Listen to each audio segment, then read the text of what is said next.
New tonight at 7, in the event of an emergency or a costly disaster, would you be prepared? According to Fortune, 56% of Americans don't have enough savings for a $1,000 surprise expense. That could be anything from a weather disaster to a medical emergency. It's a problem that can lead to some serious financial debt.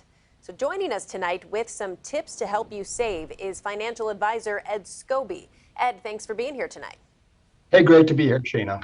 So when you hear that a majority of people do not have savings to turn to in the event of an emergency, I assume the first advice would be to start saving. But that is a lot easier said than done, isn't it? So what are your tips?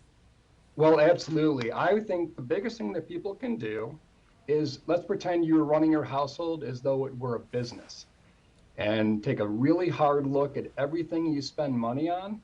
And to use the metaphor, it's like flipping over sofa cushions. If I can find a little bit of money here, a little bit of money there, by cutting certain things, then pretty soon, if that becomes my habit, I can squirrel away an extra 10, 15, 20 bucks per paycheck, something like that. And it really does add up. And then the other thing is you're creating a habit that will stay with you, and it just becomes very natural after a while.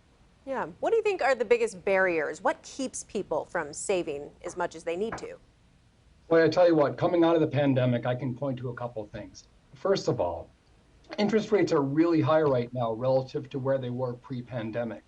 So did you know, for example, that we've seen mortgages go from right around 4% pre-pandemic to around 7% now. So if you bought a house now, it is much more expensive to carry that. We know that credit card rates are a lot higher now as well.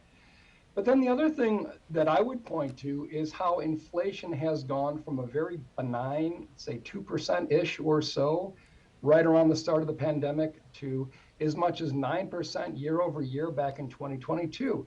And for most people, their wages simply haven't kept up. So that means the real cost of feeding your children and putting clothes on them and paying for gas and everything else has gone up much more than what you get in your paycheck. Yeah. So when one of those surprise expenses does come up, it does arise, and someone doesn't have enough savings, where do you think they typically turn, and are some options better than others? Boy, that's a tough spot because you can always turn to family if you're fortunate enough to have family to turn to. But what a lot of people will end up doing is they'll end up putting money on a credit card because it's there. And that isn't always the best thing because you're paying rates that might be as high as 21, 24%. So this is really why it's important to have 3 to 6 months worth of expenses put away in a safe place. Yeah. So speaking of safe places, let's talk about some of the options on a scale from pile of cash under the mattress to investing that money. Let's talk about savings accounts. You've got your traditional banks, you've got credit unions, online banks, high yield savings accounts. Which are the best in your opinion? Well, what I always tell people to do is go to your local bank or credit union first and see what they're offering. Unfortunately, I think according to the FDIC, the average savings account pays on the order of 0.5%. And if you're looking at some of the big national banks, and I won't mention names, you might be getting as much as 0.1%. So it's really peanuts. You're not getting anything for it. And obviously that's pretty much analogous to just sticking it in your mattress. But if you want to do a little shopping around, I would suggest that people go online. A couple of the websites we really like are bankrate.com and NerdWallet.